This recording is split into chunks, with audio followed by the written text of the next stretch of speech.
Kita akan melanjutkan sesi kita yang minggu lalu dengan tema di manakah surga. Ini bagian yang kedua. Jadi saudara, sekali lagi saya ingatkan, saudara harus catat firman hari ini. Kalau enggak saudara nanti akan bingung sendiri dan mungkin jadi nggak dapat apa-apa ya. Karena yang hari ini rasanya cukup banyak referensi ayat Alkitab sehingga saudara perlu mungkin baca ulang lagi, lihat lagi. Oke, saya ulang sedikit ya saudara dari sesi yang pertama yang kita bahas minggu lalu. Sebutan surga di Alkitab itu ada dua, yaitu Shamaim dalam bahasa Ibrani di Perjanjian Lama dan yang kedua adalah Uranos yaitu dalam bahasa Yunani di Perjanjian Baru. Jadi saudara, minggu lalu kita sudah bahas bahwa Alkitab membagi surga menjadi dua bagian. Yang pertama adalah langit, itu ada wilayah materi fisik yang bisa kita lihat dengan mata telanjang. Itu ada langit biru yang saudara kalau keluar rumah, ya saudara bisa lihat ke atas di mana burung terbang di angkasa ya kan. Dan kemudian ada awan, nah itu langit yang seperti itu. Dan itu disebut surga. Akan tetapi saudara, ada lagi surga yang kedua, yaitu adalah dunia rohania. Itu ada tempat di mana Tuhan berada. Nah saudara, ini adalah dimensi rohania yang hanya bisa dikunjungi dan dilihat dengan mata iman. Dan minggu lalu kita sudah bahas bahwa surga yang terpenting bukan soal lokasinya sebenarnya, tetapi yang menjadi syarat ya, bahwa itu surga atau bukan, itu adalah harus apa? Saudara masih ingat syaratnya? Ada yang ingat? Ya, itu adalah di mana Tuhan ada. Surga ada tempat di mana Tuhan ada. Jadi asal ada Tuhan ada di sana, maka itu surga. Jadi jika saudara sadar bahwa Tuhan ada di dekat saudara, saudara merasakan damai, saudara merasakan sukacita, saudara menerima ketenangan, maka itu adalah surga. Kondisi yang saudara sedang alami itu adalah surga. Jadi Alkitab memberikan syarat ya, saya ulang, bahwa surga adalah tempat di mana Tuhan tinggal dan Tuhan berada. Jadi asal tempat itu ada Tuhan, maka itu surga. Minggu lalu saya juga jelaskan tentang selain sebutannya surga, sebutan lain di Alkitab adalah kerajaan surga. Sebutan lain surga adalah kerajaan surga atau kerajaan Allah. Dan kerajaan Allah ya ditekankan oleh Yesus. Yesus memberikan penekanan kerajaan Allah itu adalah banyak bicara tentang hubungan. Jadi ini adalah bicara tentang hubungan kita dengan Tuhan dan juga bicara pesta pernikahan. Dan kerajaan Allah atau kerajaan surga itu juga bicara tentang pemerintahan atau kedaulatan Allah atas hidup kita. Jadi jika pribadi saudara, bisnis saudara, pekerjaan, studi, keluarga, di sana firman Tuhan ditaati, maka itu adalah kerajaan surga. Itu artinya seluruh aspek bidang kehidupan saudara sedang dipimpin oleh pemerintahan kerajaan surga. Saudara dipimpin oleh Allah. Jadi kerajaan surga juga bicara pemerintahan Allah dalam arti kita menjadi orang yang taat kepada firman Tuhan. Ketika kita taat, maka itu berarti kita ada di dalam cover. Kita ada dalam batas wilayah rohani daripada kerajaan Allah, pemerintahan Allah. Nah hari ini kita akan masuk poin yang ketiga. Alkitab menjelaskan surga ini dalam dua bentuk. Ya, saudara udah bisa mulai mencatat ya. Jadi poin yang ketiga, surga memiliki dua bentuk. Yang pertama surga dalam bentuk tunggal, dalam bahasa Inggris ditulisnya heaven. Dan surga dalam bentuk jamak. Bahasa Inggris ditulisnya heavens, pakai S. Pertanyaannya ini, jika surga ini dalam bentuk jamak, apakah Alkitab sedang memberitahukan kita bahwa artinya surga ini ada banyak? Surganya ada lebih dari satu, begitu? Saudara setuju?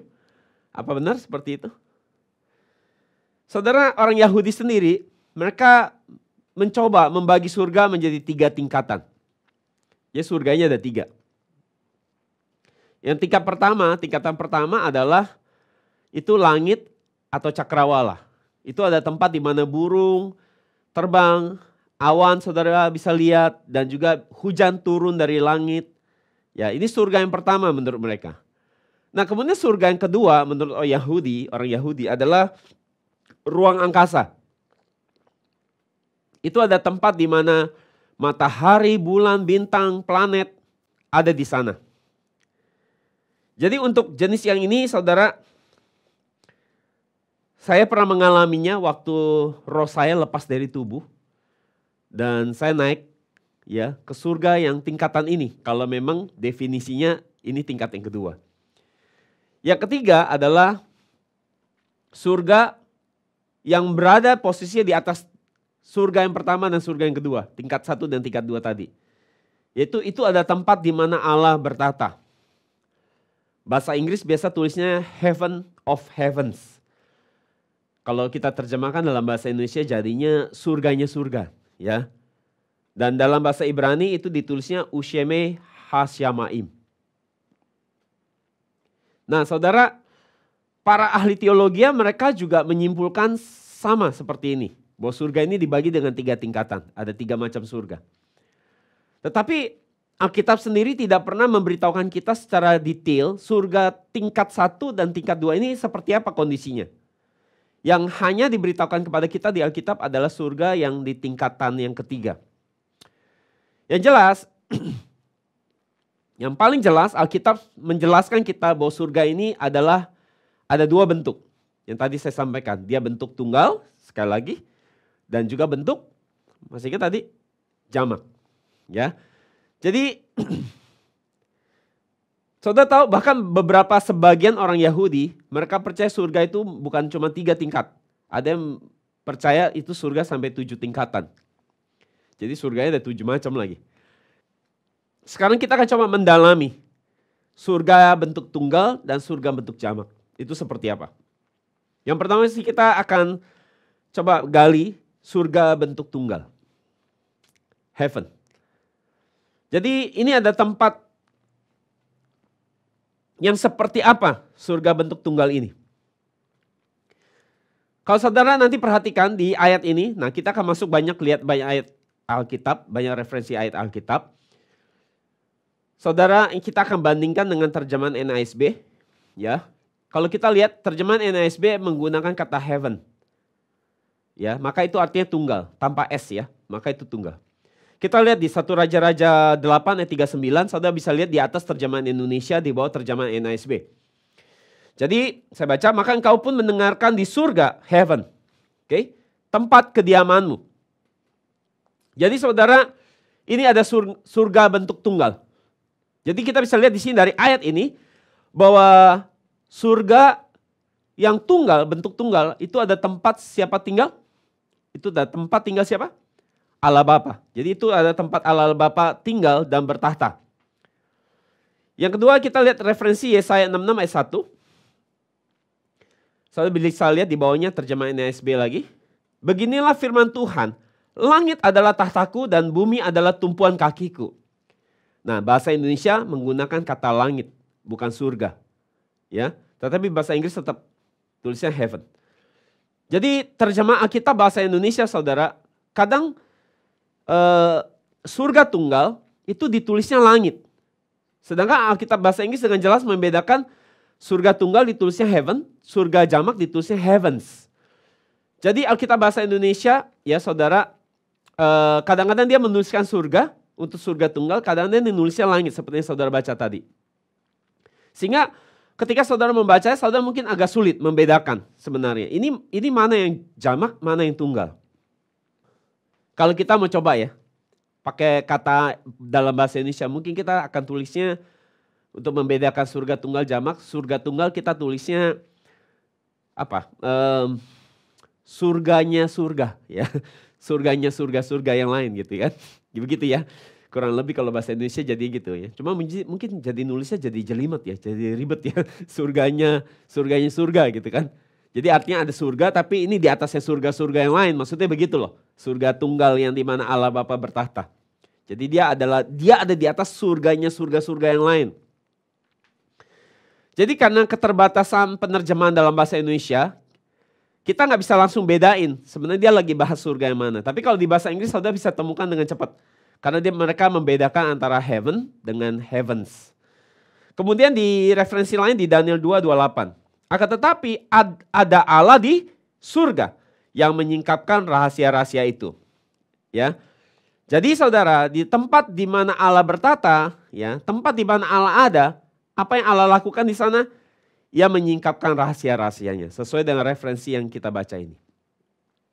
Daniel 2:44 kita baca, tetapi pada zaman raja-raja Allah semesta langit, perhatikan kata yang dipakai langit, akan mendirikan suatu kerajaan tidak akan binasa sampai selama-lamanya. Dan Allah semesta langit di sini adalah heaven.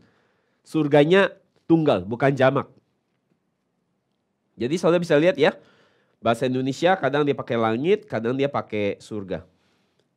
Dan kita bisa lihat bahwa ternyata di tempat di mana Allah bertata, surga yang tunggal ini, tempat itu Allah mendirikan kerajaannya di sana. Dan kita akan pergi ke sana, ke kerajaan yang didirikan ini, kerajaan kekal ini.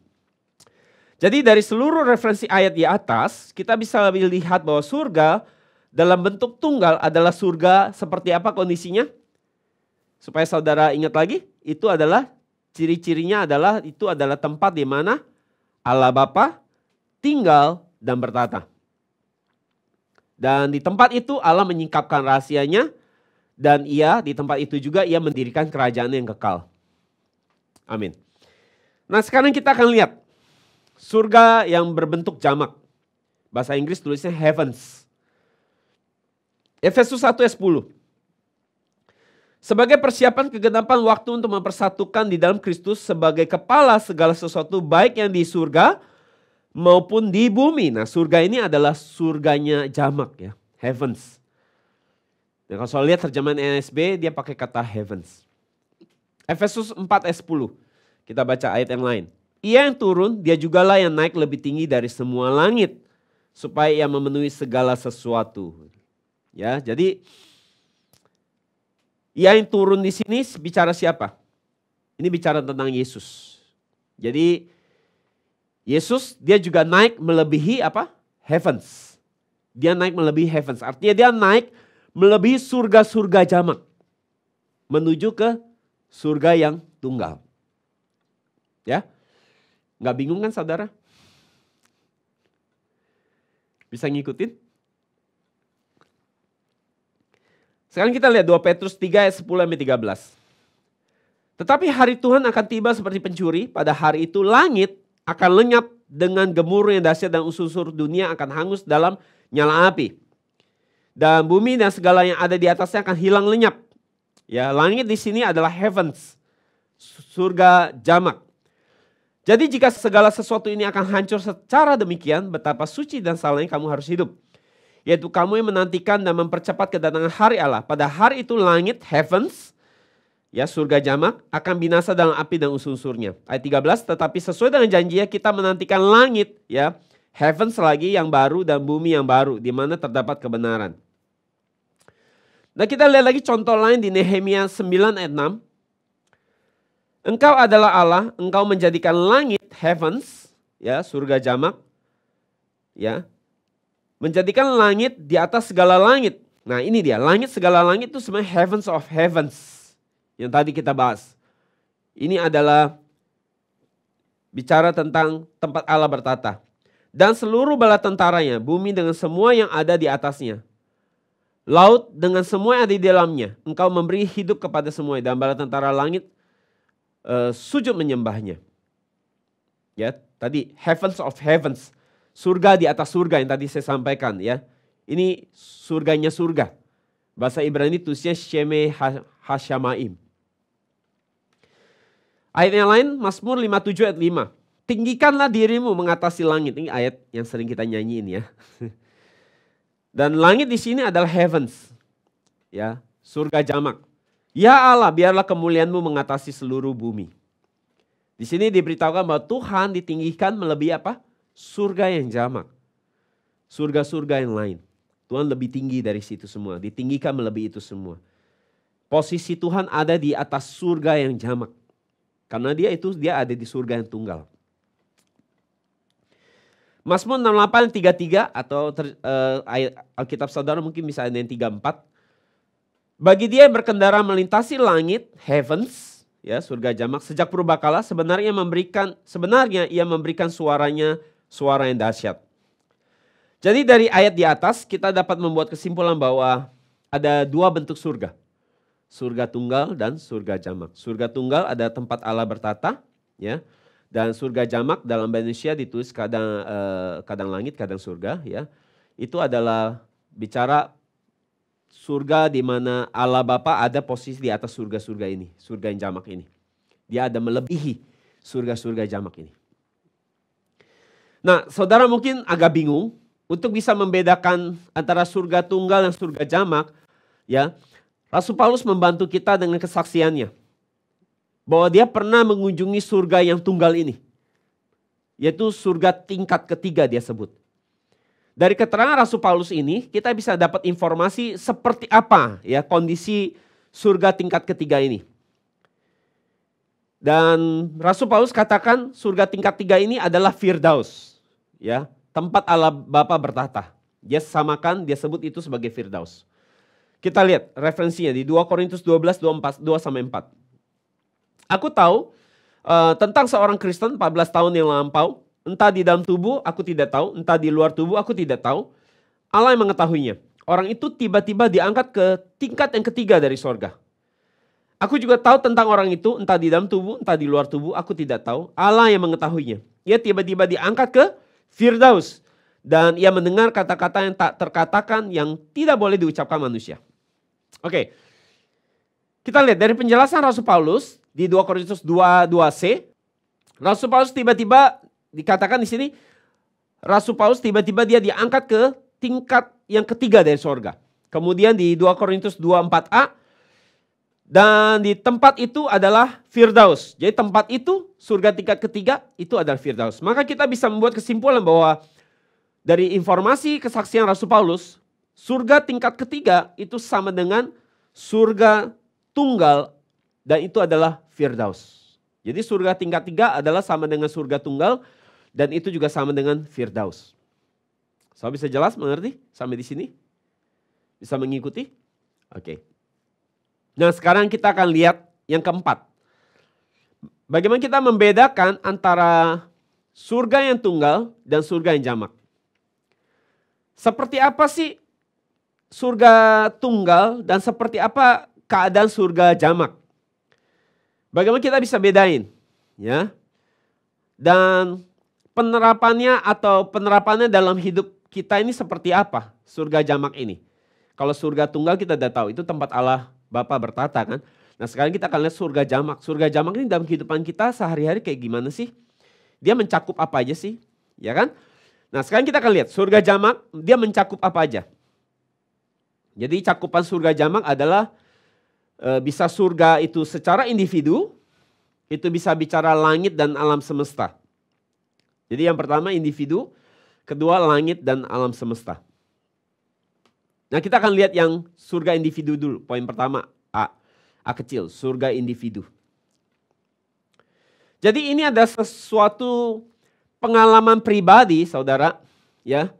Pengalaman pribadi seseorang, ya. Dia mengalami surga secara pribadi. Individu artinya secara pribadi. Jadi mungkin waktu dia penyembahan di kamar atau lagi di gereja atau dia lagi berdoa, tiba-tiba dia mengalami atau mencicipi sedikit surganya, surga ini. Dan waktu saudara mungkin di gereja atau di kamar saudara sedang berdoa atau menyembah Tuhan atau lagi baca Alkitab, tiba-tiba saya merasakan damai, merasakan sukacita, merasakan ketenangan. Nah, ini surga yang dialami secara pribadi. Saya bilang, wah ini saya seperti ada di surga. Nah, mungkin kita mengalami itu di alam roh ya, dimensi roh. Saudara melihat secara dimensi roh ya, pengalaman supranatural ini. Sehingga saudara merasakan kedamaian ya. Nah, saudara ini juga bisa pengalaman di mana saudara sedang jalan-jalan ya, mungkin berburu aurora ya, hunting aurora di Norwegia atau di Finlandia atau di Alaska. Ya, waktu saya ke pelayanan di Finlandia saya nggak sempat berburu aurora. Itu juga karena tempatnya jauh sekali dan memang jadwal pelayanan saya padat sekali. Jadi mungkin nanti juga saya pengen berburu itu ya, hunting aurora. Karena itu nggak selalu saudara bisa lihat. Nah saudara, mungkin waktu saya lihat itu indah sekali, saya bisa bilang, ini kayak lagi di surga, saya kayak ngalamin lihat surga, ya kan.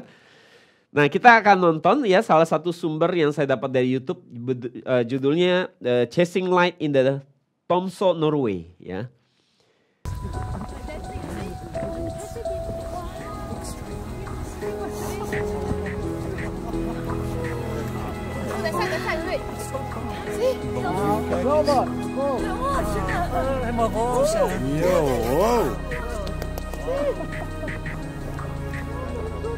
That's a Christmas gift.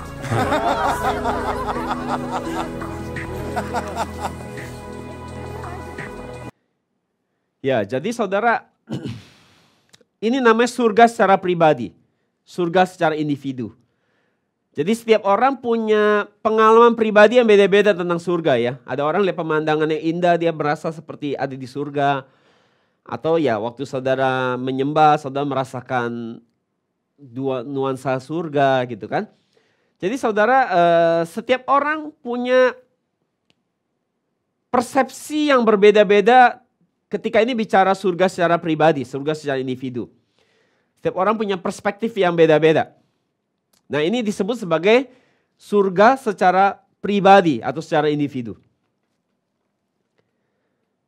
Jadi ketika untuk surga seperti ini adalah ketika kita mau mencoba menjelaskan sesuatu yang kita alami di luar pemikiran kita secara manusia. Atau satu pengalaman yang di luar dari pemikiran manusia yang mungkin gak lazim ya.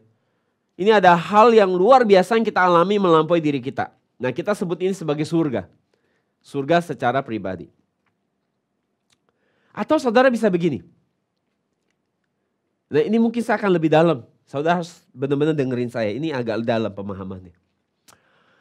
Atau bisa juga saudara.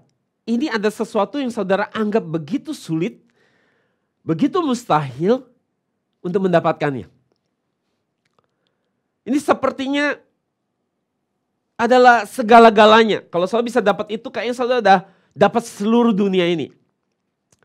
Ini yang saudara akan kejar mati-matian untuk mendapatkannya. Jadi kalau saudara bisa dapat ini ya, saudara pikir sudah dapat seluruh dunia ini bahkan. Dan itu indah sekali rasanya sudah di surga. Karena itu hal yang paling tinggi, yang paling saudara idam-idamkan selama ini. Nah itu bisa jadi surga. Apa maksudnya? Bagi beberapa orang mungkin menjadi kaya, punya banyak uang, itu akan rasa seperti surga. Asal saya jadi kaya, saya rasa saya akan bahagia sekali. Kalau saya kaya punya banyak uang. Maka tidak heran semua orang kejar uang, ya kan? Bahkan orang Kristen kebanyakan juga yang dikejar bukan Tuhan ya, tapi uang. Dan mungkin bagi orang yang belum pernah menikah, atau mungkin belum pernah pacaran ketika umurnya sudah 40 tahun, ya. Bagi dia bisa menikah itu sesuatu yang sangat mustahil. Jadi ketika dia pikir mungkin kalau saya bisa menikah saja, rasanya saya akan bahagia sekali seperti di surga. Ya kan? Seperti yang saya udah dapetin seluruhnya gitu kan. Padahal dia belum tahu aja sih ya. Kalau dia nanti menikah, ya kalau dia nikah salah, bisa jadi bukan surga yang dia dapat sih. Jangan-jangan neraka seumur hidup. Ya kan? Jadi saudara, ya karena dia belum pernah aja nyampe di situ. Tapi buat dia itu dari segala-galanya. Ya kan? Karena buat dia bisa nikah itu mustahil. Jadi saudara, mungkin bagi orang yang sudah banyak uang, ya orang kalau uangnya udah banyak, mungkin dia nggak lagi kejar uang. Tapi yang dikejar apa? Jabatan yang terhormat. Misalnya di gereja. Atau di organisasi sosial ataupun di organisasi politik. Rasanya punya jabatan terhormat di organisasi-organisasi itu seperti sesuatu yang membuat dia bangga. Dia merasa puas, ya, diakui, dihormati oleh banyak orang. Jadi ketika bicara surga pribadi seperti ini saudara, setiap orang tuh beda-beda ya perspektifnya. Mungkin bagi ibu-ibu punya koleksi berlian yang banyak, itu kayak surga rasanya. Atau punya tas yang branded yang puluhan juta, itu koleksi tas yang puluhan juta mungkin itu kayak di sorga ya, senengnya gitu kan. Atau buat bapak-bapak mungkin koleksi jam yang Ya, sekarang jam aja ada yang harganya miliaran kan. Atau punya mobil yang miliaran, itu rasanya mungkin kayak sorga ya. Tiap hari mobilnya dilapin, dicuci, dimandiin, tiap hari diliatin ya kan. Atau koleksi jamnya dibersihin, itu rasanya mungkin seneng. Nah, jadi itu sorga secara pribadi. Jadi ketika bicara sorga yang pribadi seperti ini saudara, setiap orang punya tingkatan kepuasannya beda-beda. Punya tingkatan pemahamannya beda-beda. Jadi apa yang paling dianggap tertinggi, apa yang dianggap paling terpenting, itu adalah surga bagi beberapa orang yang menginginkan sesuatu. Itu yang kayak gini loh, kalau nggak dapet, itu nggak dapetin itu ya. Pokoknya saya mesti dapetin itu gitu. Kalau nggak dapetin itu rasanya mau mati rasanya. Nah itu surga bagi orang itu. Jadi uang bisa jadi sorga. Pengakuan manusia, penghormatan manusia bisa jadi sorga. Ya kan? Perempuan ya juga bisa jadi sorga bagi kita jadinya. Maka ini ada sorga yang jamak. Ya, setiap kita punya persepsi yang beda-beda ketika bicara sorga yang jamak seperti ini. Sorga pribadi, sorga individu. Masalahnya, nah dengarkan baik-baik saudara. Masalahnya surga yang Tuhan mau kasih sama saudara melampaui sorga yang saudara bisa lihat dengan mata saudara sekarang. Karena sorga yang saudara inginkan sekarang ini itu sorga yang mentoknya masih di bumi. Tetapi saudara udah pikir bahwa ini mungkin udah segala-galanya. Ini seperti ujung dunia saudara. Ujung langitnya saudara yang bisa saudara lihat. Makanya minggu lalu saya jelaskan kan surga itu salah satunya artinya tuh surga yang ada di langit. Ya. Mata kita kan paling jauh bisa lihatnya cuma yang di langit, cakrawala namanya, horizon. Ya, batas antara bumi dengan antariksa kita bisa lihat tuh cakrawala ya, horizon itu ya. Nah kita mentok di situ dan kadang-kadang apa yang kita inginkan, yang kita pikir segala-galanya nikah, punya uang banyak, itu seperti hanya ujung langit. Padahal di balik ujung langit itu masih ada galaksi, Bima Sakti, ya kan? Yang kita nggak bisa lihat dengan mata kita.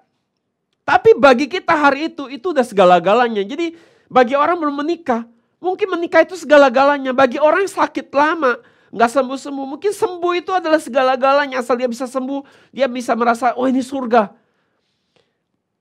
Tapi mungkin bagi orang yang lagi sehat, dia nggak lihat itu sebagai surga. Bagi orang yang sudah menikah, mungkin dia akan bilangnya beda lagi. Ya, buat orang yang pengen menikah ya, lu belum tahu aja sengsara yang menikah ya kan. Jadi tiap orang beda-beda. Jadi lewat pembelajaran kita hari ini, sorganya kita ini ya secara pribadi, yang kita anggap yang paling luar biasa, yang kita mungkin pikir hari ini paling luar biasa, yang ternyata masih mentoknya di hal-hal di bumi. Ya, kemauan sorga itu masih mentok di hal bumi. Maka sorga kita ini harus disetel ulang. Harus disesuaikan dari sorga yang jamak. Ya kan, karena tadi kan sorga ya, banyak jenis sorga nih. Tiap orang punya persepsi kan, sorga yang macam-macam. Sorga-sorga yang macam-macam ini harus dikerucutkan ke satu tempat, itu surga yang tunggal. Kata Rasul Paulus, surga tingkat yang ketiga ini. Harus disetel ke sana. Karena di sanalah Allah Bapa tinggal dan bertata. Jadi saudara, kita nggak boleh menggantungkan harapan kita kepada sorga yang cetek sekali gitu loh. Yang masih mentoknya di hal-hal bumi. Padahal selain di bumi ini saudara, hal-hal yang di bumi ini saudara pikir mungkin ini yang paling segala-galanya. Padahal di luar bumi masih ada planet yang lain loh. Ya kita nggak usah ngomong sorga di tingkat 3 di mana Allah Bapa ada deh. Ya kan?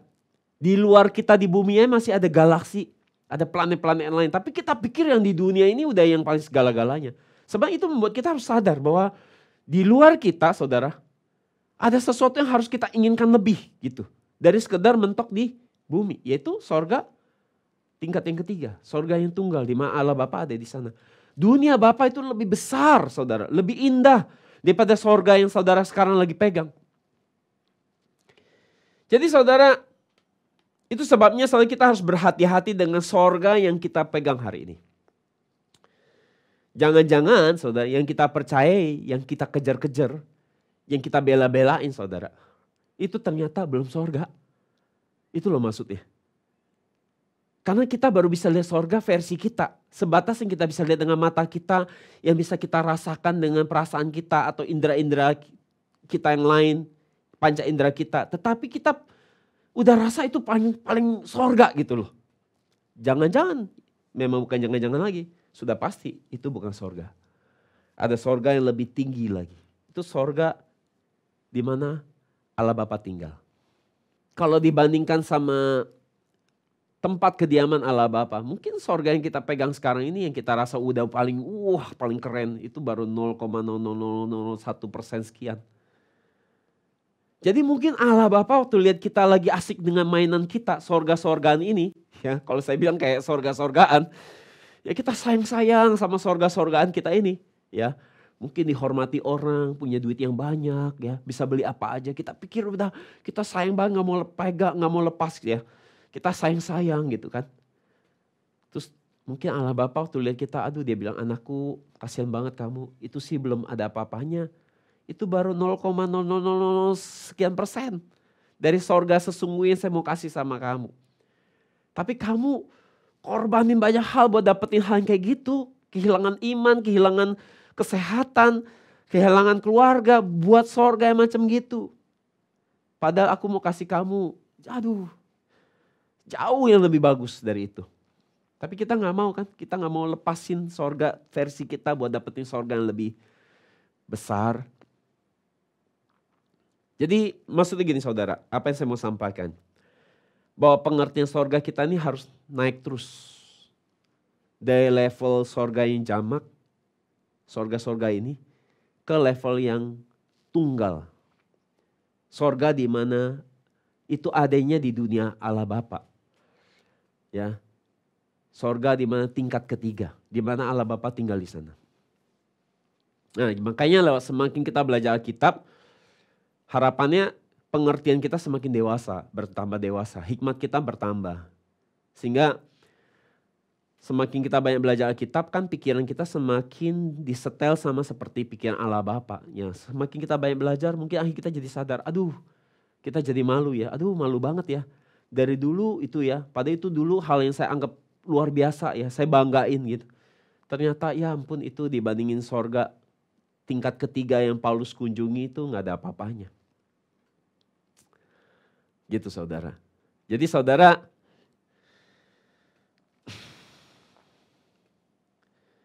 sorga itu bisa jadi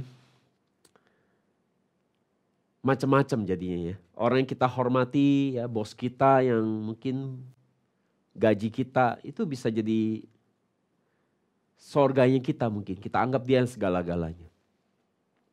Kita anggap dia ujung langit kita. Atau idola ya, artis ya. Artis yang kita idolain, mungkin kita bisa jadikan dia kayak segala-galanya. Ya saya kemarin nonton film dokumenter Elvis Presley. Wah saudara waktu Elvis goyang ya, zaman dulu itu cewek-cewek liatin Elvis sampai kayak apa ya, kalau kita lihat sampai merinding gitu ya, merinding campur apa ya mungkin ya, bergairah gitu ya, lihat goyangan badannya Elvis gitu ya, penuh dengan gairah gitu liatnya. Sampai kayak orang udah, aduh sampai, saudara pernah lihat gak orang mengidolakan artis sampai nangis? Sebegitu kebeletnya, itu sorganya tuh manusia. Jadi manusia bisa jadi sorga kita. Ya, anak kita bisa jadi sorga kita, makanya itu jadi berhala. Kita lebih sayang anak kita daripada sayang Tuhan. Ya kan? Kita banggain anak kita kemana-mana gitu kan. Melebihi kita bangga sama Tuhan kita sendiri gitu.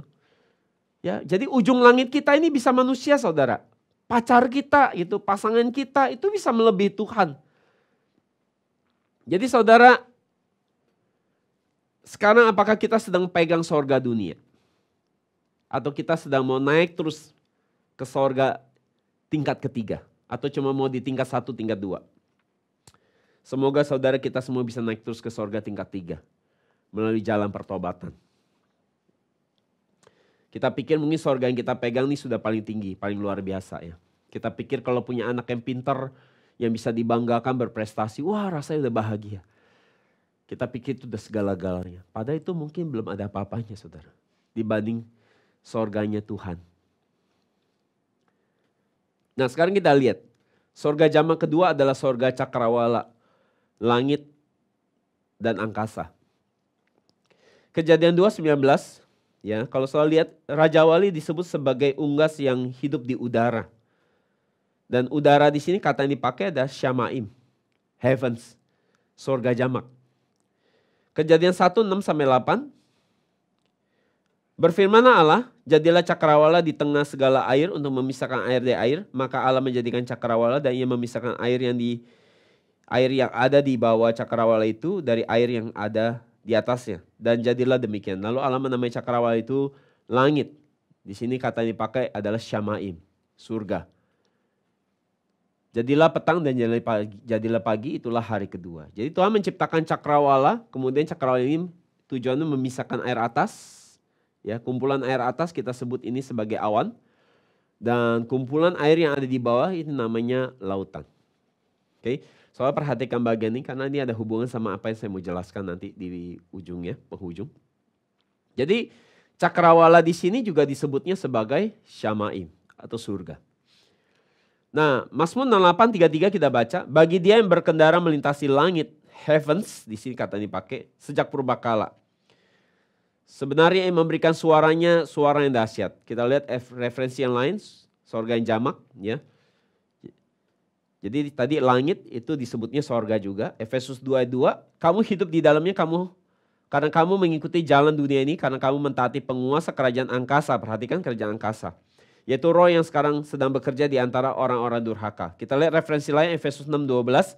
Karena perjuangan kita bukan melawan darah dan daging, tetapi melawan pemerintah-pemerintah, melawan penguasa-penguasa, melawan penghulu-penghulu dunia yang gelap ini, melawan roh-roh jahat di udara, heavenly places. Heavenly places. Jadi saudara, jika saudara perhatikan dua ayat di Efesus ini, saudara perhatikan, surga yang ada di udara, oke, tadi kan saya bilang surganya ada di udara, cakrawala dan angkasa. Ini adalah surga yang masih ada peperangan rohani. Jadi di surga yang jamak ternyata masih ada terjadi peperangan rohani. Ini adalah surga di mana penguasa atau penghulu dunia atau roh-roh jahat sedang bekerja dan menyesatkan banyak orang di bumi. Jadi saudara sadar tidak sadar di cakrawala, di angkasa, di langit. Ini bukan harfiah ya saudara ya. Ini sedang bicara menggambarkan sebenarnya dimensi roh, alam roh ya. Jadi maksudnya gini, di sekeliling kita selain Roh Kudus bekerja, roh jahat juga bekerja untuk menyerang dan menghancurkan kita. Jadi ada dunia yang tidak bisa kita lihat dengan mata jasmani. Bahwa di dunia itu, di alam roh itu, roh jahat pun sedang bekerja. Ia ada di sekeliling kita loh, di atmosfer rohani. Ini sedang terjadi peperangan rohani yang masih berlangsung. Makanya masih ada perang. Selama masih ada perang, maka kita belum sampai ke sorga yang sesungguhnya. Ya, karena belum ada damai sejati. Saudara, waktu itu saya melayani teman saya ya. Dia kena kanker, saudara. Udah stadium akhir. Waktu saya masuk ke kamar dia, lampu kamarnya nyala semua terang, saudara. Cuma waktu saya masuk, saya bisa merasakan secara atmosfer di udara ya, di sekitar di plafon langitnya itu ya. Saya bisa merasakan sesuatu yang mencekam. Seperti ada selimut hitam yang tebal gitu ya. Seperti ada kabut hitam yang pekat di situ. Dan saya tahu itu roh kematian, roh maut sedang mau menjemput dia. Nah, waktu saya keluar dari kamar dia, saya bilang sama teman saya, sepertinya 3 hari lagi pasti dia akan dipanggil Tuhan. Dan benar 3 hari kemudian dia dipanggil Tuhan. Dia mati. Tapi mati dengan kondisi itu kalau saya bandingkan dengan kematian mama saya yang meninggal. Kondisinya saya nggak melihat ada dimensi yang kayak gitu. Jadi mungkin itu bisa jadi kematian yang saya rasa itu, padahal orang Kristen saudara. Tapi saya nggak tahu apakah kematian seperti itu, jadi saya sepertinya ragu. Apakah itu kematian kalau roh maut nungguin, itu kematian di dalam Tuhan. Orang itu ada di dalam Tuhan. Meskipun orang Kristen loh saudara. Rajin beribadah. Tapi yang jemputnya beda. Kalau mama saya waktu dijemput dia lihat dengan tenang, dia lihat seperti aneh datang jemput. Kalau ini sepertinya mencekam saudara. Mencekam dan agak mengerikan suasananya. Nah itu kita bisa percaya kan sekarang bahwa ternyata ada roh yang bekerja. Ya, roh jahat yang bekerja. Ada atmosfernya ya. Kalau saudara punya bisa mata yang bisa melihat, saudara bisa tahu ada roh yang bekerja di tengah-tengah dunia ini. Itu seperti tudung rohani ya. Ya bumi ini seperti ada tudungnya nutupin ya Nah itu kuasa gelap. Nah saudara, untuk ngerti ini kenapa di angkasa itu masih ada peperangan rohani. Belum bisa jadi sorga yang sesungguhnya. Ya. Meskipun saudara kadang bisa menikmati damai, tapi kadang-kadang juga saudara merasa hidup ini susah sekali. Banyak sekali penderitaan. Nah kenapa? Apa penyebabnya? Asal usul dari mana? Kalau saya lihat di Yesaya 14 ayat 12-14 kita baca. Ini bicara tentang Lucifer. Betapa kamu telah jatuh dari langit, kata yang dipakai heaven. Ya. Hai bintang pagi putra fajar, kamu telah dibuang ke bumi, kamu yang telah mengalahkan bangsa-bangsa. Jadi Lucifer, ia telah jatuh dari surga yang tunggal. Tempat Allah Bapa bertata. Ayat 13. Kamu berkata dalam hatimu, aku akan naik ke langit, heaven. Ya, heaven di sini, surga tunggal. Jadi dia mau naik, gantiin Tuhan duduk di tahtanya. Aku akan meninggalkan tataku melebihi bintang-bintang Allah. Aku akan duduk di gunung pertemuan di ujung sebelah utara. Aku akan naik melebihi ketinggian awan-awan. Aku akan menyamai yang maha tinggi. Jadi Lucifer, saudara perhatikan waktu dia jatuh dari surga tempat Allah bertata. Waktu dia jatuh kemana saudara? Dia jatuh ke surga yang ada di angkasa. Ada di udara, ada di cakrawala. Sekali lagi jangan bayangin langit antariksa gitu ya saudara. Ini dunia rohani. Jadi Alkitab coba menjelaskan kita, memberikan satu persepsi kepada kita bahwa ada wilayah kerjanya setan.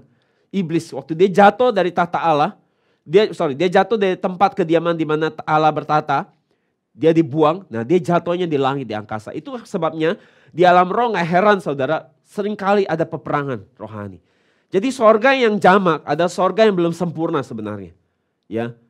Sorga yang belum sempurna, masih terjadi peperangan rohani, masih terjadi banyak kesulitan, kesusahan. Di selain mungkin saudara juga bisa mencicipi kedamaian daripada sorga jamak ya. Tapi juga tidak luput saudara bisa mengalami serangan, pencobaan, masalah.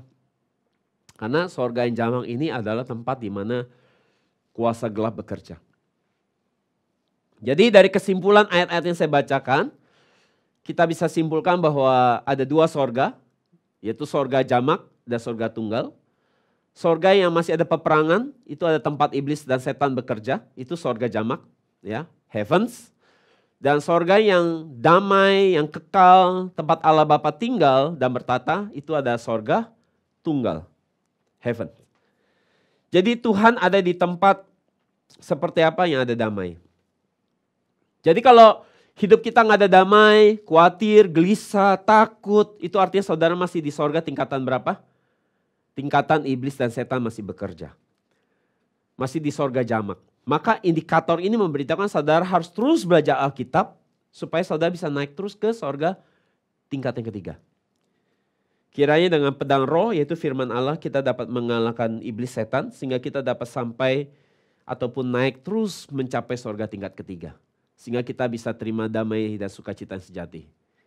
Jadi iman kita ini harus terus naik sampai ke level tingkat ketiga.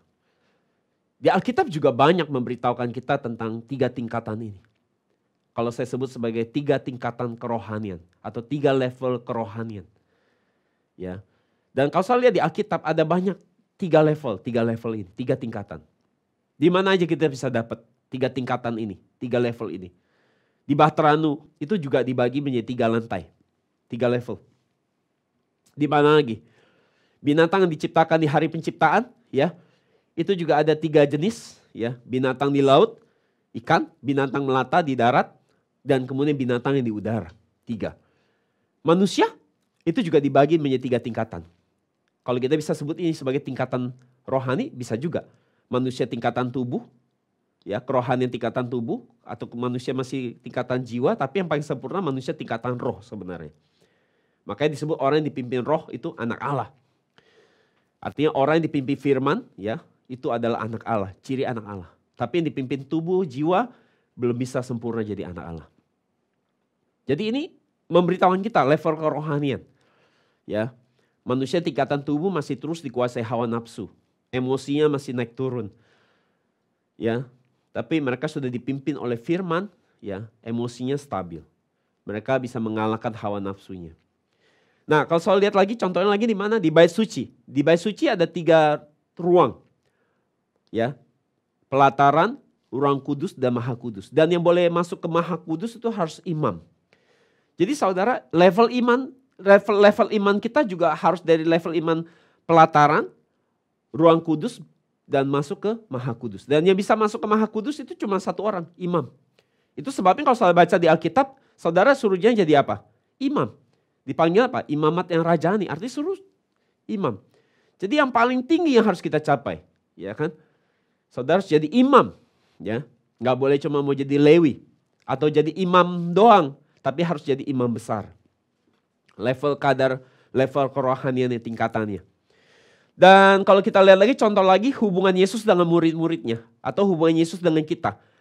Ya, kalau kita lihat Yesus posisinya ada di surga tingkatannya, ya. Tingkatan kita manusia adanya di bumi. Ya kan? Dan kemudian ada tingkatan lain, ada tingkatan binatang. Ya, jadi ada 3 tingkatan, tingkatan sorga, tingkatan manusia, tingkatan binatang. Orang yang seperti kita hari ini belajar firman, kita katanya kita yang terima firman, kita terima roh, terima nafas hidup. Maka sesuai hari penciptaan, kita disebut manusia. Tapi kalau mereka nggak belajar firman, meskipun mereka orang Kristen, nggak belajar firman, nggak dipimpin firman, hidupnya nggak sungguh-sungguh, mereka hanya hidup pakai naluri, insting, ya kan, dikuasai hawa nafsu, gila hormat, gila uang, ya gila pengakuan, ya sombong, baperan, ya kan, banyak tipu muslihat, licik, palsu, munafik, ya mau belaga bagus pada palsu. Nah itu di tingkatan binatang. Sesuai referensi Mazmur 49:20.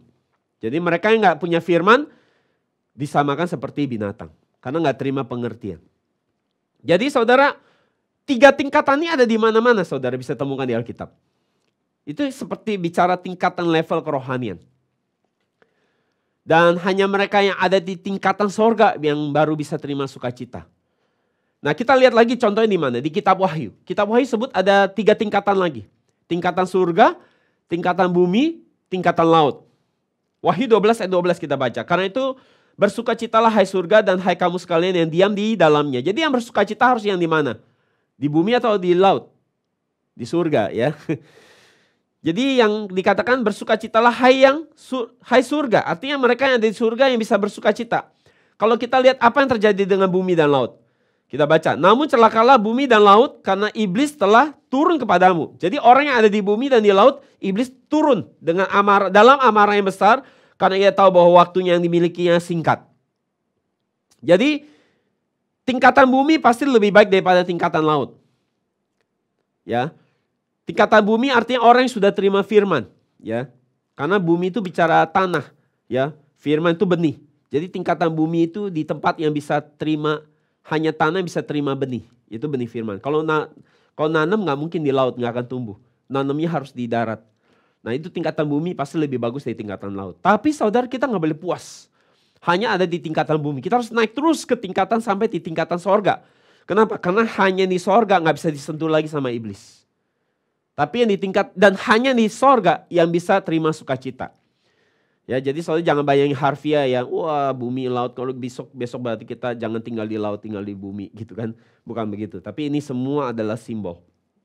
Itu sebabnya saudara tingkatan kerohanian kita harus terus naik. Ya, dari tingkatan bumi naik terus sampai ke tingkatan sorga. Karena mereka yang di sorga, hanya mereka yang di sorga saja bisa terima sukacita dan tidak bisa disentuh oleh iblis. Jadi saudara, untuk saat ini apakah kadar kerohanian kita ada di tingkatan sorga enggak? Kalau belum maka ini harus jadi concernnya kita. Harus jadi yang kita khawatirkan saudara. Ya jadi saudara hari ini ada hal yang saudara harus khawatirkan. Adik-adik yang masih sekolah ya ternyata yang perlu kita khawatirkan bukan dimusuhin teman-teman atau enggak punya teman. Ya enggak ada yang mau main sama kita atau mungkin kita sepertinya kita nggak punya banyak teman kita jadi sedih ya, atau mungkin kita gagal di ujian ya, itu belum ada apa-apanya. Kesedihan kayak gitu belum ada apa-apanya. Tapi yang paling sedih dan mengkhawatirkan kalau kita nggak bisa naik ke tingkatan sorga ya, bisnis nggak lancar ya, masalah ekonomi, sakit nggak sembuh-sembuh, itu belum ada apa-apanya. Masalah yang paling perlu kita khawatirkan, yang paling berbahaya adalah kita harus pastikan sekarang kita bisa naik terus ke level tingkatan sorga. Kalau nggak bisa sampai ke level tingkatan sorga, ke level surga tingkat ketiga, itu justru lebih bahaya. Maka kita harus bertumbuh terus dari pengertian sorga tingkat ke-1, kedua, naik terus sampai yang ketiga. Sampai iman kita jadi sempurna. Ya, dan kita bisa jadi satu dengan Allah Bapa di sorga tingkat ketiga. Nah, latihannya lewat mana? Latihannya lewat kita apa? Ke gereja. Lewat apa? Belajar Alkitab.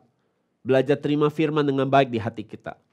Belajar melakukan firman. Lama-lama kita pelan-pelan naik. Dari tingkat 1, tingkat 2, terus sampai ke tingkat 3. Makanya jika kita sampai bisa memiliki damai meski saudara hidupnya nggak ideal, nggak lancar, banyak masalah. Itu artinya saudara sudah di mana? Artinya saudara sudah di sorga. Artinya Allah Bapa telah hadir, tinggal bersama saudara. Dan kalau kesempurnaan tingkatan iman saudara sudah sedemikian baiknya, jadi meski saudara sekarang tinggal di bumi, ya dengan ketidakidealan, dengan bermodalkan iman yang seperti itu, ya pasti Yesus akan bawa saudara naik pergi ke surga tingkat ketiga untuk bertemu dengan Allah Bapa yang sedang bertahta di sana. Amin. Jadi saudara, jika sebaliknya masih banyak perang, ya perang sama diri sendiri, banyak ketidakpuasan, perang sama orang, ya kan, ribut sama orang, ribut sama tetangga, ya kan.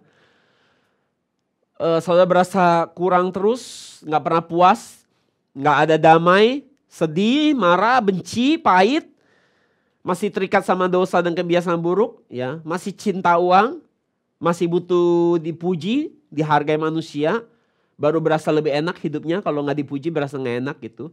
Instagramnya nggak ada like, jadi sedih gitu. Ya, saudara, itu artinya saudara masih sorga mungkin tingkat 1, tingkat 2. Kesimpulan. Jadi bagaimana cara kita bisa naik terus sampai ke sorga tingkat ketiga ini? Jadi untuk bisa naik ke sana, saudara harus tahu dulu di mana sorga tingkat ketiga ini. Ada di mana dia?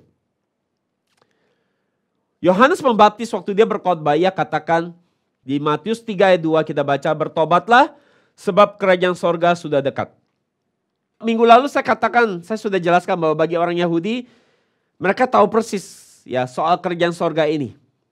Ya, mereka tahu persis kenapa sampai kerajaan sorga ini hilang, ya, dalam hidup mereka. Karena mereka tahu sejak Adam jatuh dalam dosa, ya, Adam menyerahkan kedaulatan pemerintahan itu kepada setan. Maka akibatnya mereka dijajah sama Roma. Jadi konsep kerajaan Allah yang telah dekat ini, ya, ketika Yohanes Pembaptis berkata, bertobatlah kerajaan Allah sudah dekat. Ini artinya bagi orang Yahudi mereka memang lagi nunggu-nunggu nih. Kapan kerajaan Allah yang pernah diterima Adam itu dikembalikan kepada mereka? Ya. Dalam arti kapan Mesias itu datang membebaskan mereka daripada penjajahan Roma. Jadi ketika Yohanes bilang kerajaan Allah sudah dekat. Nah, mereka tuh udah tahu. Konsep itu mereka udah punya sebenarnya. Mungkin buat kita asing, tapi bagi orang Yahudi nggak asing ketika dengar kerajaan Allah sudah dekat. Karena mereka memang lagi nunggu-nunggu untuk pemulihan ataupun dikembalikan kerajaan Allah yang sesungguhnya menggantikan kerajaan yang hari ini menjajah mereka. Dan kalau saya lihat terjemahan yang lain, kata yang lain itu dikatakan apa? Disebutkan kerajaan Allah itu adalah genggaman tangan kita. Ya. Saking dekatnya itu seperti di dalam genggaman tangan gitu ya. Segitu dekatnya loh. Kerajaan itu udah datang segitu dekatnya sampai seperti tangan kita bisa genggam. Jadi saudara, waktu Yohanes menyampaikan ini, mengkhotbahkan ini, Yesus belum tampil. Yesus belum memperkenalkan dirinya. Artinya Yesus belum dikenal banyak orang. Dan Yohanes berkata, bertobatlah. Kerajaan Allah sudah dekat. Jadi ketika Yohanes bilang kerajaan Allah sudah dekat, apakah Yohanes bicara tentang sebuah kota yang dari atas turun dari langit gitu ya. Kerajaan yang besar yang berkilau-kilauan gitu ya. Mungkin kayak UFO ya, kayak film UFO turun gitu. Dari langit turun ke bawah gitu. Apa seperti itu? Nggak seperti itu kan, nggak seheboh itu. Sebenarnya dia lagi bicara siapa? Ketika dia bilang kerajaan sorga sudah dekat. Dia sedang bicara tentang Mesias yang ditunggu-tunggu ini loh. Untuk memulihkan Israel. Siapa ini? Jadi ini bicara tentang Yesus. Jadi Yohanes Pembaptis menyamakan kerajaan surga dengan Yesus. Jadi kerajaan surga itu adalah Yesus. Jadi waktu Yohanes berkata, kerajaan surga sudah dekat, terimalah kerajaan surga ini. Terimalah kerajaan surga yang sudah dekat ini. Artinya terimalah Yesus. Terimalah Yesus yang sudah ada di depan saudara. Ada di depan mereka. Dan setelah Yohanes Pembaptis dibunuh, apa yang terjadi? Yesus harus ambil khotbah Yohanes Pembaptis ini kembali untuk khotbahkan ulang. Saudara bisa lihat nanti di Matius 4:17 kita baca. Sejak waktu itu, ya lihat tadi Yohanes yang khotbah, tapi karena Yohanesnya dibunuh, sekarang Yesus yang khotbah. Yesus mulai berkhotbah dan berkata, bertobatlah karena kerajaan sorga sudah dekat. Apa tugas Yohanes? Itu menjelaskan, tugas dia adalah menjelaskan siapa Yesus. Supaya orang dibawa sama Yohanes untuk percaya kepada Yesus. Tugas Yohanes bawa orang untuk percaya sama Yesus. Makanya dia bilang kerajaan surga sudah dekat, artinya Mesias sudah datang. Kamu harus percaya kepada Yesus ini. Jadi ketika Yesus bilang kerajaan surga sudah dekat, maka Yesus juga sekarang bilang bahwa sekarang Yesusnya sendiri yang ngomong, aku sudah datang. Kerajaan surga itu aku yang udah datang nih, aku sudah datang nih. Aku nih orangnya, aku nih Mesiasnya. Ya kan? Jadi masalah gini, Yohanes nih harusnya yang khotbahkan ini. Yohanes tuh yang harusnya bawa orang yang gak percaya sama Yesus. Dia harus jelasin Yesus kepada orang-orang supaya orang percaya. Tetapi karena dia terbunuh, Yesus harus gantiin tugas dia. Jadi Yesus ini kasihan sekali. Ya. Jadi Yesus ini kasihan sekali. Ya. Harusnya Yohanes Pembaptis menjelaskan siapa diri Yesus. Itu tugasnya Yohanes. Tetapi karena Yohanes ada masalah, ya. Maka Yesus yang adalah Allah, sekarang ia harus menjelaskan dirinya sendiri. Ya kan? Sebenarnya saudara ini sangat aneh. Di mana-mana kalau bersaksi itu ya, kalau kita bersaksi, kita akan menyaksikan sesuatu yang kita menyaksikan, misalnya bersaksi tentang seseorang, bersaksi tentang prestasi seseorang. Itu harus orang lain yang bersaksi buat orang itu. Ya, di mana-mana kesaksian tuh begitu kan. Tetapi sekarang Yesus tugasnya bertambah. Selain dia harus mati di kayu salib bagi orang berdosa, selain dia harus dari Allah harus jadi manusia, ya. Bayangin Allah memperlihatkan dirinya, ya. Dia datang dalam manifestasi manusia, gitu ya. Sekarang dia juga harus kembali menjelaskan dirinya bahwa dia ini Mesias yang ditunggu-tunggu. Jadi kasihan sekali. Susah sekali tugas Yesus ini. Pada pekerjaan ini akan jadi lebih mudah kalau Yohanes bisa melakukan tugasnya dengan baik. Tapi karena Yohanes yang keburu mati, masih banyak orang yang belum percaya. Terpaksa Yesus yang harus ambil khotbah Yohanes Pembaptis ini. Dia ulang kembali khotbah Yohanes dengan berkata apa? Bertobatlah, kerajaan sorga sudah dekat. Dan setelah ia punya murid-muridnya, ia perintahkan murid-muridnya khotbahin apa menurut saudara? Gantiin dia, Matius 10 ayat 7. Pergilah dan beritakanlah apa? Kerajaan surga sudah dekat. Jadi saudara, sekarang pertanyaan Yesus buat kita semua yang dengar firman ini. Apakah kerajaan surga ada di dekat saudara? Apakah saudara percaya kepada Yesus? Ya, bahwa dia adalah Tuhan dan Mesias yang telah ditunggu-tunggu. Saudara percaya? Ya, amin. Amin. Saya percaya dia adalah kerajaan surga. Dia adalah yang terpenting dari semua. Ya, amin. Amin, saudara percaya dia kerajaan surga? Amin. Kalau iya, amin. Pertanyaan saya, kenapa kita suka perintahnya Tuhan ini, kita suka pilih-pilih? Kita hanya mau taat yang enak-enak aja. Kalau memang dia yang, gini, kalau memang Yesus adalah jalan satu-satunya yang buat kita bisa selamat, bukankah semua ngomongannya kita harus taat? Kalau memang kita anggap dia doang satu-satunya jalan bisa bikin kita selamat. Tapi kenapa kita gak bisa taat? Kenapa kita hanya pilih firman dia yang enak-enak aja? yang sembuh, yang berkat, baru kita taat. Giliran perintah-perintah yang lain, kita nggak taat. Jadi apa benar? Kita sudah jadikan Yesus itu Tuhan. Ya, kerajaan surga bagi kita. Jadi apakah hari ini kerajaan surga ini sudah ada dalam genggaman tangan saudara? Sudah ada belum? Sudah begitu dekat belum sama hidup saudara? Apakah Yesus yang dekat gak? Apakah saudara bisa kasih tahu sama orang-orang dengan yakin? Mau lihat surga? Mau lihat kerajaan surga? Lihat hidup saya aja.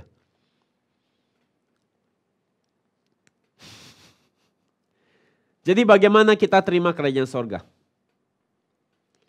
Bagaimana cara kita bisa terima kerajaan surga ini? Itu hanya lewat percaya dan terima perkataan Yesus dalam arti firman-Nya. Terima Yesus di sini indikatornya bukan seperti saudara hanya sekedar saudara ikut KKR, kemudian ada tantangan atar kau terima Yesus ya. Siapa mau terima Yesus, saudara maju ke depan, berlari, taruh tangan di dada, terus bilang, Tuhan Yesus aku undang kau masuk ke dalam hatiku, terus itu bicara terima Yesus. Yang saya maksud bukan sekedar itu. Karena banyak orang yang terima Yesus belum tentu terima firman Yesus. Belum tentu taat firman Yesus. Ya. Tetapi orang yang terima firman Yesus pasti terima Yesus. Tapi orang yang terima Yesus dengan cara di KKR seperti itu, undang Yesus masuk di hati, tapi gak pernah belajar Alkitab, gak pernah terima firmannya, gak pernah taat perintahnya, gak menjamin dia terima Yesus. Tapi orang yang taat firman Tuhan, itu adalah orang yang terima firman Tuhan, adalah orang yang terima Yesus. Orang yang taat firman Tuhan, itu pasti terima Yesus di hatinya. Pasti Yesus di dekat dia. Maka saudara bisa katakan bahwa hari ini, orang-orang yang seperti ini, orang yang taat pada firman Yesus, ya, menerima firman Yesus dengan baik di hatinya, mentaatinya, maka orang-orang seperti ini yang bisa berkata bahwa di dalam diri saya ada kerajaan surga. Lihat nih, mulai kerajaan surga, lihat dia ada di dalam saya. Masuk ke dalam hidup saya, kamu akan lihat kerajaan surga itu. Apakah kita berani ngomong seperti itu? Yohanes membaptis, dia nggak khotbahin yang lain, dia hanya khotbahin tentang kerajaan surga. Tentang Yesus yang sudah datang. Yesus juga berkata, akulah kerajaan surga itu. Aku sudah ada di sini. Pertanyaan, apakah saudara bisa lihat dengan jelas Yesus itu? Apakah Yesus itu ada di dekat saudara? Apakah dia sudah nyata atau baru sebatas pengetahuan semata? Jadi jika memang Yesus ada di dalam hidup kita, apa ciri-ciri orang yang sudah lihat Yesus? Pasti orang itu dipimpin oleh Yesus, dipimpin oleh firman Tuhan setiap hari. Apakah kita sudah dipimpin oleh firman Yesus setiap hari? Apakah hidup kita sudah taat 100% pada firman Yesus? Apakah kita sudah memiliki damai surga di hati kita? Atau kita masih jadi manusia, masih butuh pujian dan pengakuan manusia? Apakah kita ciri-ciri orang yang sudah kerajaan surga sudah dekat? Maka yang dicari hanya firman Tuhan. Saudara lebih pentingin mana? Cari uang atau cari firman? Senin sampai Sabtu mikirin apa? Mikirin firman atau mikirin uang? Atau mikirin masalah? Apakah saudara hidupnya sudah puas dengan apa yang saudara miliki? Atau terus berasa kurang terus? Berasa susah terus? Apakah gak ada perang batin lagi di dalam diri saudara? Karena ketika masih ada perang artinya saudara belum ada di surga, itu belum dekat dalam hidup saudara. Atau saudara apakah masih suka perang sama orang? Atau bikin orang perang sama saudara karena karakter kita mungkin gak bagus. Sehingga orang selalu susah hati gara-gara kita. Bikin orang perang terus. Jadi sekarang, apakah kerajaan surga ada di depan saudara? Apakah kerajaan surga ada di dekat saudara?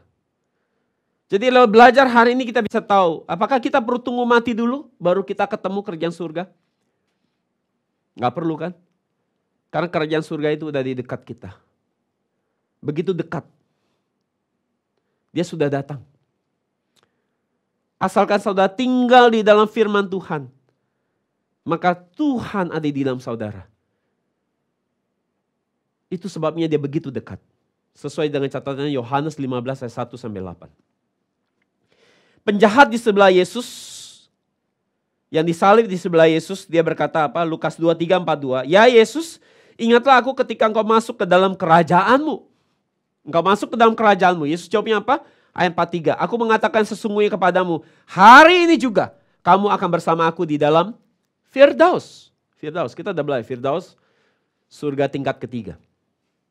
Masalahnya kita tahu bahwa kenyataannya waktu kita menyatakan pengakuan iman rasuli, waktu Yesus mati, Yesus kemana? Dia langsung ke Firdaus? Kemana? Ya turun kepada kerajaan maut, artinya pergi ke neraka. Jadi apakah Yesus lagi bohongin dia gitu ya? Ya, engkau sekarang ada bersamaku di Firdaus. Tiba-tiba perginya bukan ke Firdaus, ya. Ke kerajaan maut. Ya. Apa yang mau disampaikan di sini? Apa yang mau disampaikan di sini? Yang mau disampaikan buat kita adalah kabar baiknya, meskipun itu di neraka sekalipun, asal ada Yesus di sana, itu adalah surga. Minggu lalu saya sudah katakan bahwa surga ada tempat di mana ada Tuhan. Neraka ada tempat tidak ada Tuhan. Tapi itu sebabnya saudara, kadang-kadang hidup kita ini bisa bagian neraka. Ya. Kehidupan kita itu bisa seperti neraka. Waktu kita ngalamin banyak sekali masa dalam hidup ini, rasanya seperti ada di neraka. Tetapi asal ada Yesus hidup bersama saudara, maka neraka bisa diubah jadi surga, kerajaan surga. Itu yang dikatakan oleh Raja Daud di Mazmur 23:4.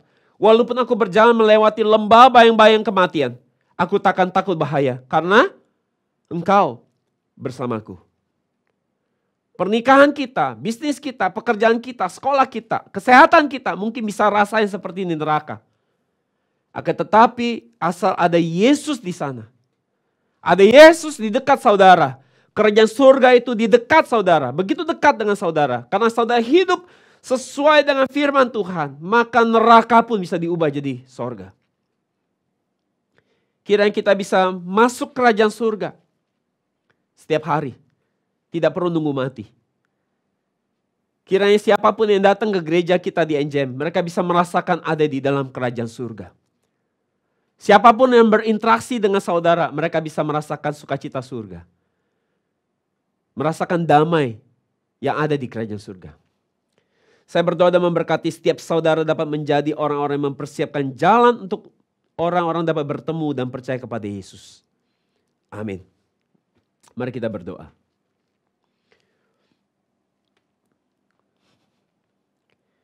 Bapa, kami bersyukur buat kebenaran firman-Mu hari ini. Selama 2 sesi ini kami belajar tentang surga. Kami memiliki pondasi iman yang lebih presisi tentang surga. Tanpa lagi mengawan-ngawan, kami sekarang memiliki pondasi yang tepat, memiliki pengertian, pemahaman yang utuh tentang surga. Dengan lebih detail kami menggali dan belajarnya hari ini. Sehingga kami hari ini jadi memahami dunia yang mungkin selama ini tidak terjangkau oleh pikiran kami, tapi sekarang ditarik menjadi dekat melalui penelitian firman hari ini. Karena itu kami sangat bersyukur dan sangat merasa berharga menerima pengertian ini. Sehingga kami hari ini boleh semakin mengembangkan iman kami dari tingkatan sorga tingkat ke-1, tingkat kedua, sampai naik sampai ke tingkat yang ketiga. Di mana Allah Bapa tinggal dan berada di sana.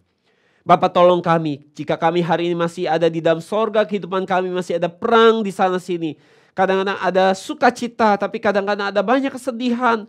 Kadang-kadang Bapa ada damai, tapi kadang-kadang ada begitu banyak kemarahan dan kekecewaan. Bapa, tolong terus sempurnakan kami. Kiranya firman Yesus itu boleh memenuhi hati kami. Ketika kami belajar Alkitab, tolong kiranya perkataan Yesus itu bisa mengakar di hati kami. Sehingga hati kami dikuasai oleh firman Yesus. Sehingga Yesus bisa tinggal di dalam hati kami. Sehingga kami bisa mengalahkan setiap kondisi-kondisi yang tidak ideal di depan kami. Masalah keuangan, masalah sakit, masalah pernikahan kami. Bapak, tolong mulai firman di dalam kami. Kami bisa mengalahkan setan iblis. Sehingga kami bisa tetap menang. Tidak dikondisikan oleh keadaan dan masalah. Tapi kami boleh ada melampaui sorga-sorga yang jamak ini. Naik terus sampai ke sorga yang tunggal. Bapa, tolong kami supaya kami boleh terus menjadi orang-orang yang dikuasai oleh firman. Menjadi orang-orang yang taat pada firman Tuhan. Sehingga kami boleh menjadi pribadi-pribadi yang memiliki kerajaan sorga di dalam diri kami. Sehingga kami tidak dikondisikan oleh apapun juga di depan kami. Karena kami hari ini ada di dalam kerajaan sorga, kami tidak dapat tersentuh oleh setan iblis. Bahkan kami akan terima sukacita. Karena hanya mereka yang di sorga, mereka memiliki sukacita. Karena itu Bapa, kiranya terus bekerja, Roh Kudus berikan kasih karunia buat kami, supaya kami boleh menjadi pelaku firman, bukan hanya pendengar. Tolong kami supaya ketika kami semakin banyak belajar, kami semakin dikuasai oleh firman, kami semakin banyak melakukan kebenaran firman Tuhan. Sehingga Bapa, Engkau tinggal bersama kami. Kerajaan surga itu tinggal di dekat kami. Terima kasih Bapa, kami mengucap syukur. Kiranya setiap kami hari ini boleh terus Bapa, boleh terus naik terus dalam iman kami. Dan sehingga kami boleh jadi orang-orang yang tidak dikondisikan oleh keadaan apapun juga di depan kami. Kami mengucap syukur, sebenarnya kami akan memberikan persembahan kami, persembahan persepuluhan, persembahan khusus dan persembahan untuk pembangunan gereja onsite. Bapa, berkati persembahan ini. Kami rindu lewat persembahan ini, uang ini kami berikan, ini bisa dipakai untuk memperluas pekerjaan-Mu. Semakin banyak orang boleh dengar firman yang murni ini. Semakin banyak orang yang boleh dipanggil oleh nafir yang terakhir ini. Sehingga mereka boleh mendekat dan belajar untuk menerima pengurapan daripada firman Tuhan. Kami mengucap syukur Bapa, berkati setiap pekerjaan kami, berkati keluarga kami. Sehingga kami bisa memberkati lebih lagi buat pekerjaan-Mu. Terima kasih Bapa, kami mengucap syukur dengan meninggikan nama Yesus. Setiap kita yang percaya sama-sama katakan, amin. Haleluya. Beri kemuliaan buat Tuhan.